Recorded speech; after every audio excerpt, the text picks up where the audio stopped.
नमस्कार श्रोताओं, आज आप लोगों को सुनाने जा रही हूँ कहानी 2 पल सुकून के भाग 29।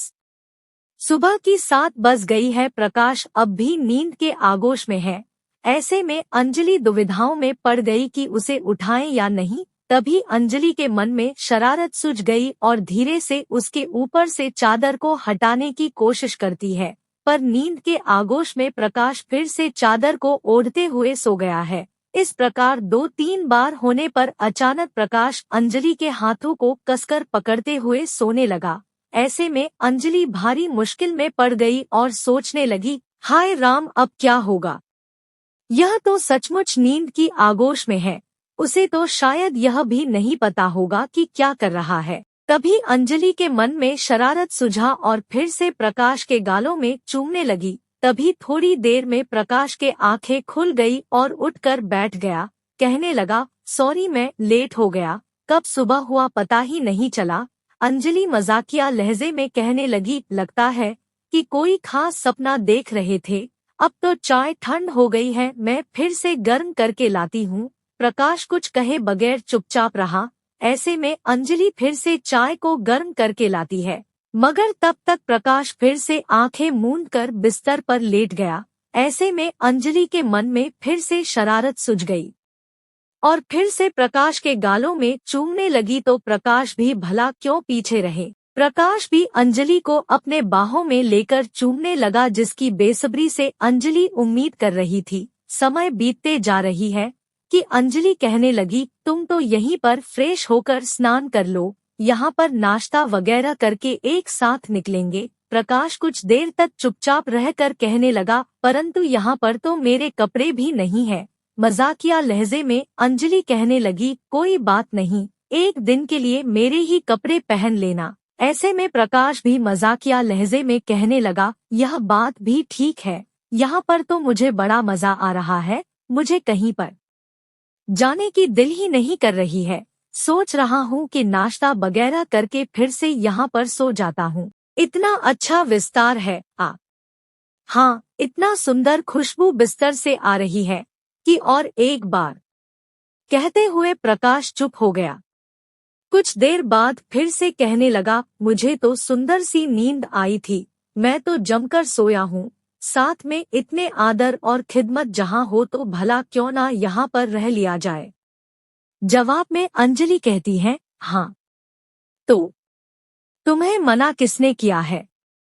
हमने कभी कही है कि तुम चले जाओ, तुम रहो। वैसे तो मेरी 2-3 दिन की छुट्टी करवा ही लिए हो, फिर काहे की चिंता है।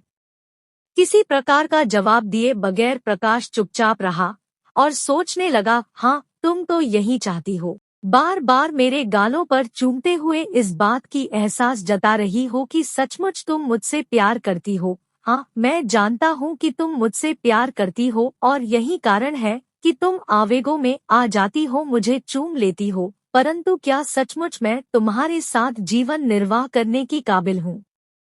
तुम्हारे दिनचर्या के तथा प्रसाधनों के तौर तरीके से मुझे यही लगता है कि मुझ जैसे आवारा से तुम्हारी शादी होना कतई उचित नहीं होगी। परंतु तुम है कि तुम्हारे लिए कोई इस्टाब्लिश्ड लड़का ही काम्य है, जो मुझ जैसा आवारा नहीं है। मजाकिया लहजे में बातें करते करते प्रकाश कहने लगा, तो मैं फिर सो जाता हूँ। कहते हुए फिर से चादर ओढ़कर लेट गया और कहने लगा, वाह, इस चादर में इतना अच्छा खुशबू भी होती है।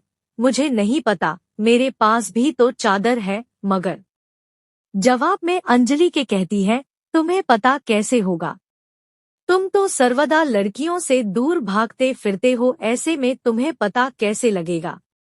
लड़कियों के बदन में ऐसे ही खुशबू होती है और यह मेरी चादर है, इसलिए इसमें खुशबू है।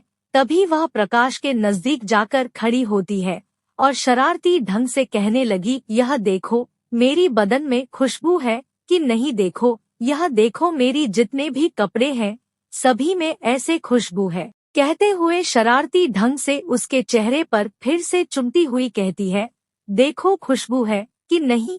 अंजलि को मालूम है कि जब भी प्रकाश के नजदीक जाएगी तो उसके शरीर से या उसके पहने हुए कपड़ों से महकती हुई खुशबू उसके नाक तक जरूर पहुंचेगी। ऐसे में स्वाभाविक है कि प्रकाश के मन में कुछ तो एहसास होगी कि सचमुच लड़कियों के बदन में नेचुरल खुशबू होती है, जैसा कि फूलों में नेचुरल खुशबू होती है। प्रकाश अपने ही मन में सोचने लगा, हाँ अंजलि, तुम्हारे तरफ से तो तुम ठीक ही कह रही हो, लेकिन मैं जो सोच रहा हूँ क्या तुम्हें उसका अंदाजा है?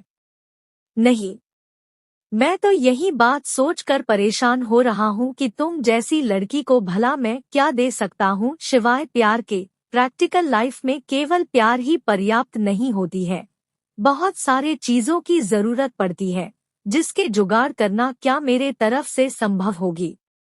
तुम अपने माता पिता की इकलौती बेटी हो, तुम्हें जिस लाड़ प्यार से पाले हैं, किसी भी तरह के जरूरतों की कमी नहीं रखे हैं, ऐसी स्थिति में मेरे घर में तुम्हें तो बहुत से तकलीफ होगी और मैं इसी बात को लेकर परेशान हो रहा हूँ। अपने पास खुद के कोई मकान भी नहीं है, एक कमरे की किराए की मकान है, वहाँ पर क्या किसी को रखने की जगह है? कावेरी चाची को कितनी तकलीफ उठानी पड़ती है। वहाँ पर एक ही टॉयलेट में जनवरी के 10 से 12 लोगों के लिए व्यवस्था है और यहाँ पर 2 जनों के लिए 2-2 टॉयलेट बाथरूम है। इन सब के ऊपर रहन सहन में इतना अंतर है।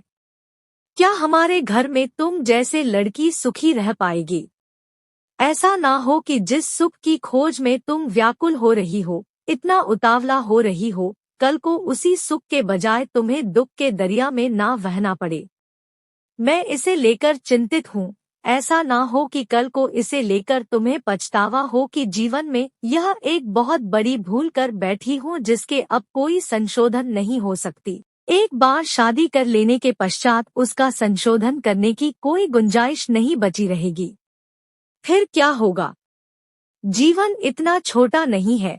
प्रैक्टिकल लाइफ में बहुत से ऐसी विषय होती है जिसे समय के साथ साथ स्वीकार कर पाना बहुत मुश्किल होती है। अगर ऐसा कोई परिस्थिति का उत्पन्न हुई तो तब क्या होगी? तब तो सुखदायक जीवन भी दुखदायक में बदल जाएगी और दिन रात झगड़ा फसाद लगी रहेगी, जो मैं नहीं चाहता।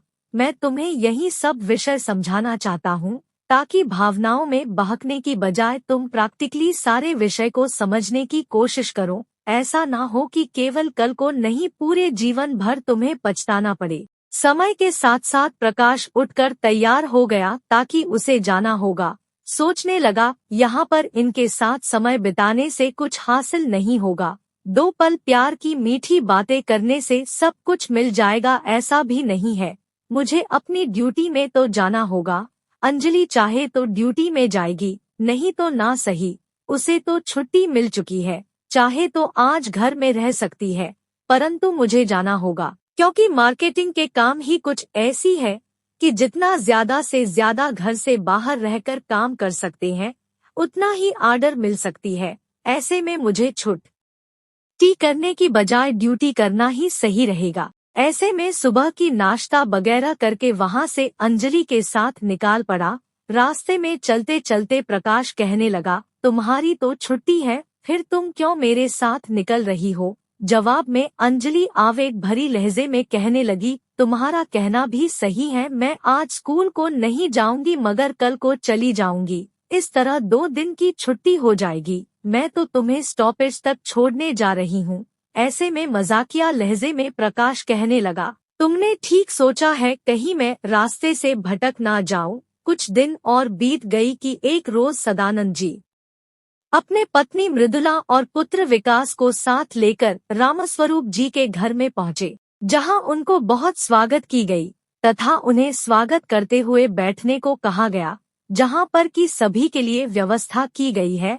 परंतु रामस्वरूप जी के घर के सारे व्यवस्थाओं को देखकर सदानंद जी के मन में शंका उत्पन्न हो रही है और सोचने लगे, रामस्वरूप जी के परिवार जिस तरह व्यवस्थित तरीके से रहते हैं, हम लोग तो आज तक ऐसा व्यवस्थित ना हो सके। असल में यह लोग पढ़े लिखे हैं, नौकरी करते हैं और हम लोग ठहरे अनपढ़ गंवार, खेती करने वाले किसान, मेहनत मजदूरी करने वाले किसान। ऐसे में हमारे और इनके बीच में इतना फर्क होना तो स्वाभाविक है।